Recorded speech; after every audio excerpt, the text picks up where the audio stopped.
Faith Dialogue, a public affairs program at the crossroads of religion and life, a series highlighting the cultural and social interaction between the worshiping and religious communities in and around the capital city. Austin Faith Dialogue is brought to you by the Austin Metropolitan Ministries in cooperation with KTVC. Join us now in Austin Faith Dialogue. Crack, an old word which has taken on a new and sinister meaning in the American vocabulary. This drug-related society, how may we hope that the crack epidemic will be cracked itself? Hello, I'm Richard Thompson, pastor of Central Presbyterian Church, and your host for this edition of Austin Faith Dialogue. And today we're privileged to have persons who are well positioned to describe the extent of the crack cocaine scourge in our community and ways of coping with it. They're all associated with the Faulkner Center, a treatment facility for persons suffering from addiction. Dr. David Jones is medical director of Faulkner Center, and William Stalick has been a youth participant in the program, and Bing Perry serves as a cocaine counselor. And we welcome you all. And I just suddenly thought, William, I think your name is Stalick rather than Stalick, isn't it? Stalick, it's fine. All right. And I think I'd like to start with you, if I could, because you're a person who has participated in the Faulkner program directly. And I think that perhaps you can tell us what happens when you enter that center and how you're treated. Getting there the very first day, I really don't remember a whole lot of what happened. I was real physically ill when I got there. In the program I was in, I was there for 6 weeks. And when I went in, there's a program of detoxification, which means they monitor your you medically, make sure you're okay in that sense, and you're not having any serious pressing medical problems at that time. From that point, you move into the actual program itself. I got a counselor at that point.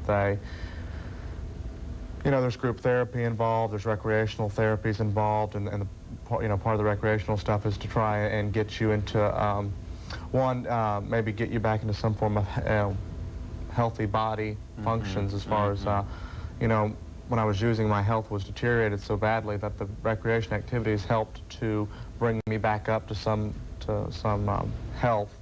It also was a real good way to teach me some alternate things to do instead of using, So they had to really recondition you and sure, it's almost put you a in process shape. of rebirth. Yes, okay.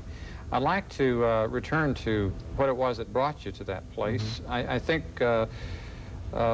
David, as the medical director of the Faulkner Center, yes, do you find that you've got a lot of business, let me just put it that way, that represents a big problem in this community? How big is the crack problem? Well, it's really significant. I was telling some friends earlier today that in my experience before I came here to Texas, I was in California, which has all of the ills of society that we read about and see, and it's surprising that here in Austin, the number of people who are admitted, the percentages seem to even approach the percentages of the people who abuse the drugs in California. So it's comparable. So it's quite comparable. Okay, and I think that being as a counselor, you deal with people other than simply with crack cocaine problems, with addiction of various kinds. Is that a fair assumption? Yes, sir. And what is there different about treating somebody that's struggling with the crack problem? I think a lot of it has to do with the intensity and the reward system that cocaine specifically caters to. If we're talking specifically about crack cocaine, it's an immediate gratification. It happens within seconds. The reward centers in the brain that it triggers are the major ones. Those for food, water, and sex. And it's intense.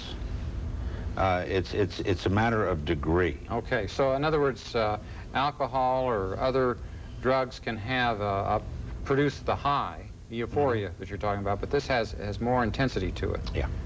And isn't there also, I guess, William, from your standpoint, why would you have gravitated to that as an addiction? What brought you to the counseling center for help? When I got to Faulkner, I'd used for several years. I'd been drinking for several years, and the good had just worn off. You know, it was no longer a matter of doing cocaine or drinking alcohol to have fun anymore. That process had been long deleted. It was a matter of using alcohol and using cocaine on a daily basis just to survive, just to live, and that's what I felt like I needed to do. There wasn't any fun anymore. The fun was gone. It had been gone for a long time. Despite all this euphoria that he was talking about. Well, you know, there's a process that, you know, we could go into that shows the addiction process from using from normal behavior and to the euphoria, from the normal state of mind to euphoria and back to normal in the first beginnings of use, all the way down into your beginning over in the pain stages after your addiction's full swing and you're using to get to normal and you're going back into the pain. And when I went into treatment, I was starting way over here on the pain side, physically, mentally, and spiritually, and going just below the normal side and back to the pain side. So the using was where the fun was gone, and the process to use was just a process to feel normal, just a process to live. I truly did not believe that I could make it through a day without drugs or alcohol of some but form. Even though you were so dependent on it that you weren't sure you could survive without it, you made the step to risk not surviving by going for help. So was it like the pain of it tilts in such a way that that you have more to lose by going ahead with your pattern than you have by changing? Is there something of that led you to that, or was it anything near that rational in its consequence? Yeah, all I can really say is, you know, there comes a point where, you know, or there was for me anywhere, where something had to happen. It was either I was going to get off the drugs and the alcohol, and I really had wanted to be off of them for a long time. I just could not find the means to do that, right. And I was truly afraid to do that, or I was going to die. There was one thing or the other, and there were so many times when I would get in bed, and either I had used so much that my heart was racing so fast, and I would say, you know, dear God, please just let me live, and I won't do it anymore. I swear to God, I just won't do it anymore. And there were other times I'd get in bed and I'd say, please, dear God, just let me die. Just end it. Because there was two things that would happen. Either I knew I would wake up with it, and that scared me, but yet I knew that if I didn't wake up with it and I woke up without it, that fear was much, much greater. And I knew I couldn't, you know, if I was going to get off of it, I couldn't do it at my home. I couldn't do it in my natural surroundings. You couldn't do it alone? Oh, no. I needed to be put in a place where they were going to be there to monitor me, to be with me. All right. Through it. Well, let's just take a revisit here to the center in terms of visualizing what happens as people come in. And David, what is there about doing it together that makes the difference? What do you do cooperatively that can't be done by a person on his or her own?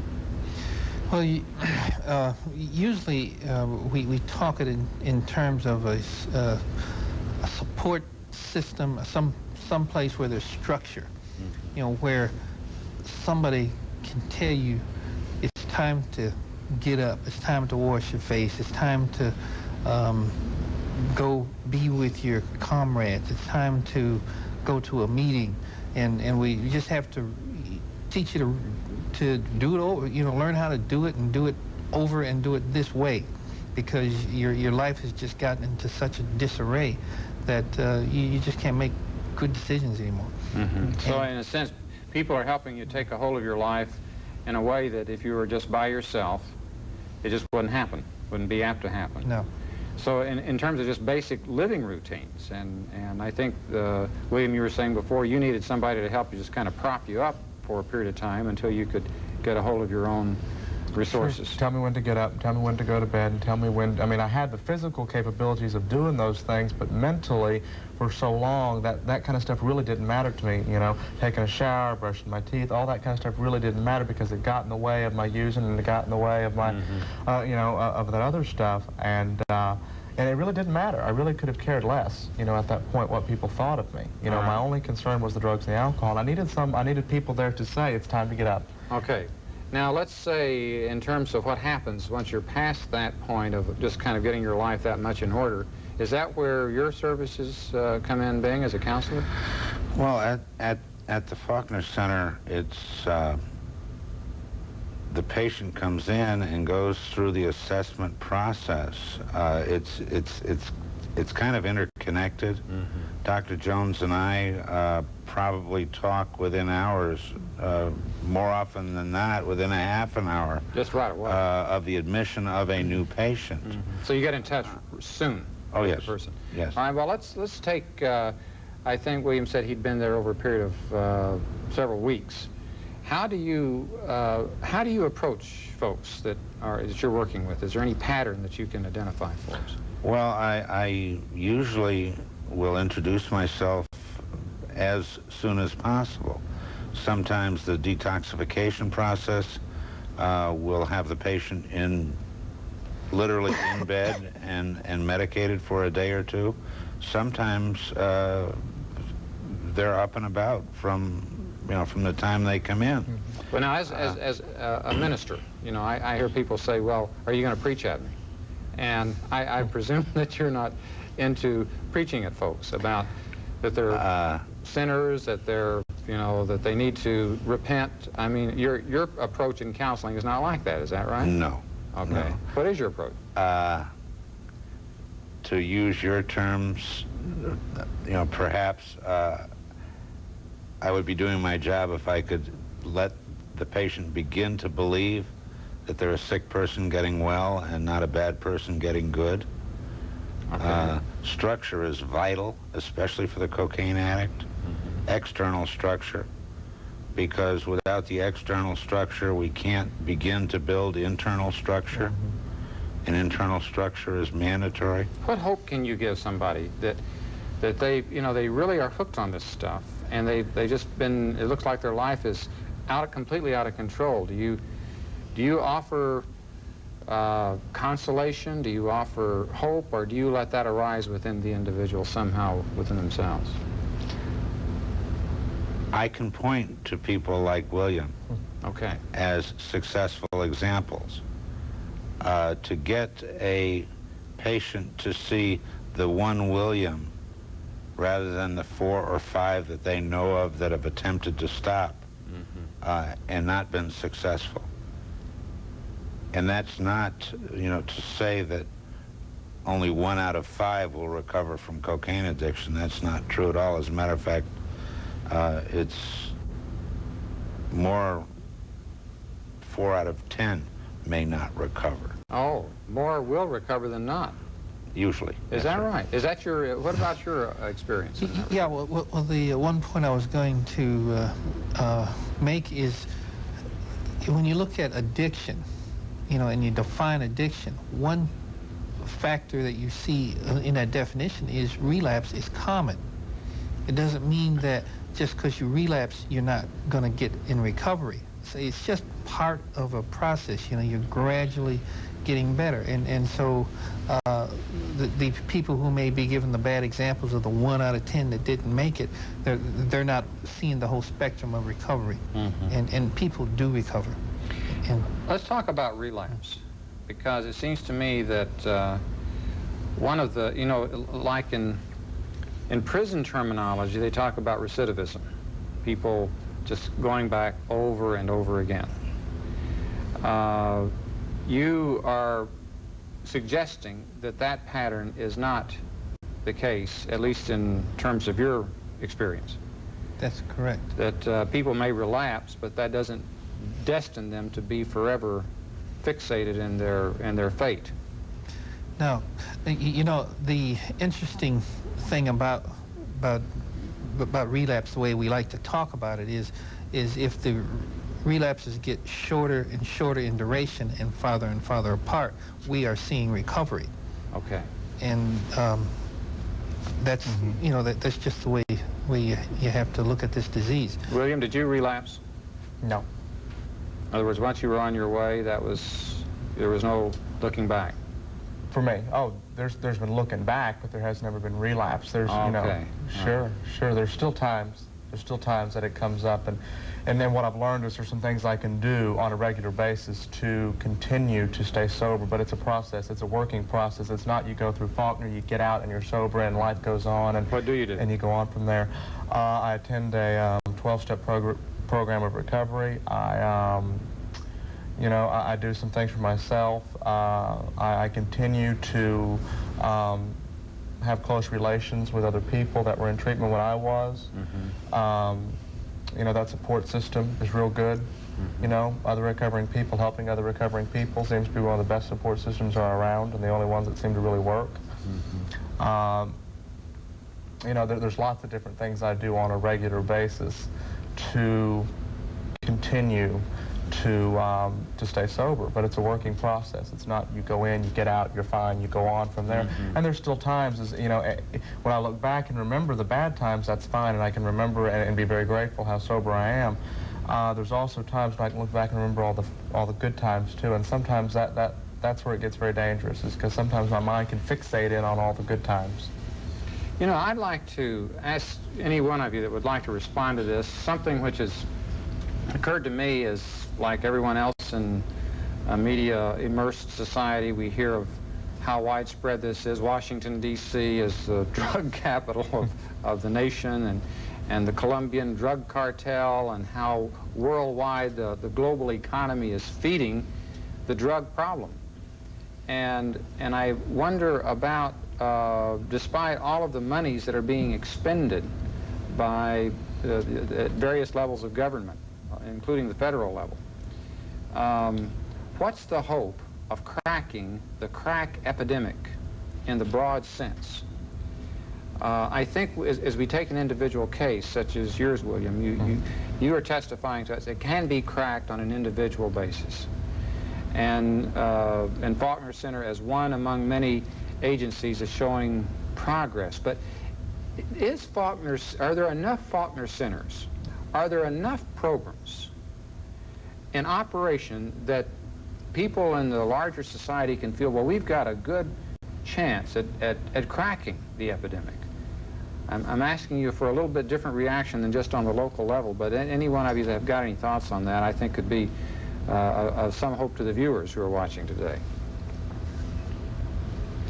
Well, one of the thoughts I would have would be that there are probably enough Faulkners. Lately, there's been the tendency that some of the treatment centers have had a lower census than they're used to having, and so there are beds available. You know, so if we could make treatment and education available to the public and take the glamour and the money out of the people who are selling the drugs, people would probably get out of the business and start getting clean and sober. Okay. One of the things that I've noticed is that the impact of crack cocaine is so devastating and so rapid. You don't have the long-term decline that we used to see in just the now uncommon plain alcoholic. It hits real fast and real hard. And what started out to be an economical substance, you know, the $10 rock, more often than not winds up to be $200–300 in an evening. So it's not what it starts out to be, and the addict finds that out very quickly. And all resources are gone very quickly.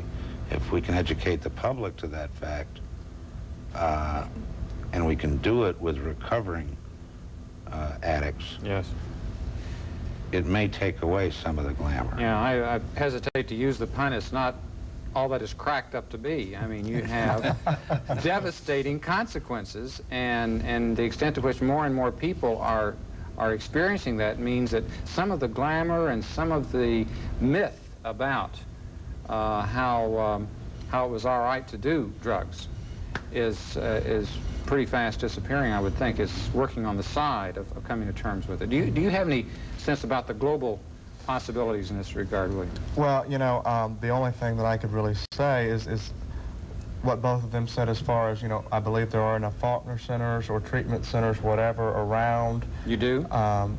Yeah, to some degree. Yeah, Okay. there's lots of treatment centers around. There's lots of treatment centers in Austin. There's lots of treatment centers across the country, across the world. You know, I was doing some stuff at the State Senate this last month, and the one thing I kept hearing, and we were talking about there, is that there's a lot of emphasis right now on education and prevention of drug and alcohol abuse in all forms, and that's, or even especially identifying with drugs, not as much alcohol.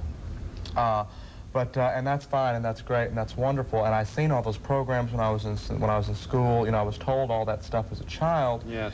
The one thing that I see that we're seeing happening is that they're forgetting about the people. They're spending so much money on education and prevention, and that's great. That's great, and they should continue to do so. But there's also a lot of people who slip through the cracks and go on to use anyway because of pre-genetic disposition or whatever. And those people are the ones who are getting missed. They're the ones who see all the educational tapes, who go through all the programs that the school systems offer that are really good programs, and I really support. But what about the ones who slip through and go on to use anyway, even though they're told all the stuff about it, even though they know, they use anyway. And they're the ones who are getting somewhat left out in the cold. All right. Well, I'd like to come back to that in terms of the ones who are being missed by all of the efforts that are being made. It suddenly dawned on me, I'm not sure that we've had the opportunity to show the Faulkner Center number and information about your particular program here. What I can't remember the number. What is it, David? It's 482-0075. Okay. And now, if people want to find out about what you're doing, they can phone there. Yes, they can. I'd like for you also to say what it is that's happening in the Austin community as a whole beyond your center that is a resource that's both public and private that people should know about. Okay, well, you know, I think Austin is fairly lucky in terms of having a great number of options, especially in the private sector of treatment centers and places to go, whether it's inpatient, outpatient, or counselors, psychologists, psychiatrists, and so forth. They're fortunate in that regard. Yes, there are a number of options, and we at Faulkner encourage people to get treatment. That's what we're all here for. We want everyone to get some help. In the public sector, people would probably have to go through Breckenridge sometimes for screening. You know, there are some facilities through the state hospital in Breckenridge, I know, will send people to places such as Oak Springs, and I believe there's another one called ARC where they may refer them, and I'm sure there's other names that I'm just not thinking of right now, but the people at Breckenridge are trained to look for the resources in the community. And I think in terms of the folks who are falling between the cracks, you know, that you think of the multitudes of people who are in desperate poverty situations, who are, whether it's gang influence or whatever. What's your feeling in terms of how they can be reached if they can't find their way to a Faulkner Center? Well, I don't know how they couldn't find their way to a Faulkner Center. And Faulkner does provide beds for those who are less fortunate, for want of a better term. All right. Faulkner, to the best of my knowledge, has never closed its door on anyone. We may not be able to take them in, but we can make appropriate referrals. Whatever their income level. Whatever their income level, or whatever their circumstances. All right. We would be more than happy to go to organizations or have organizations come to us for education. What about churches? What's the relation to the religious community? We've worked real closely with the churches in this community for a number of years. The affiliation with our company goes back to the American Lutheran Church. Parkside. Yeah, Parkside itself and Lutheran General Hospital in Park Ridge, Illinois. And we're part of that system. Sometimes I've heard that people respond to the spiritual aspect of treatment, even more than the psychological. Not that you can necessarily say where one begins and the other ends, but in the closing minute that we have, William, why don't you share with us the spiritual dimension that has been brought into play in your recovery? God. When I went into treatment, when I got sober, all concept of a God in a religious sense, a spiritual sense, in any sense whatsoever, was gone from me from that point. Even though there were times I said, "Please, dear God," I don't know who I was praying to because I didn't believe in anything. Right. You know, I guess it was a good way to go through the motions. And when I was desperate, I believed in something real quick. But I don't know if it was Faulkner or when that process began. I know the process started there for sure, and they have a real loving, gentle way of doing that.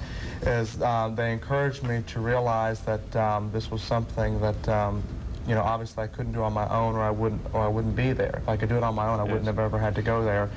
And they talked about learning to believe in a power greater than myself as I understood him, and not so much in a religious sense, but in a spiritual sense. All right, and I think that it's in that sense that we can all focus on what the various support groups are offering people today, whether it's crack or other forms of addiction, the power greater than ourselves. And I would like to thank all of you for sharing the sense of that today, as you've provided both this information and this insight. And I would like to say to those of you who are watching that I'm sure you share my appreciation to David Jones and William Stalick.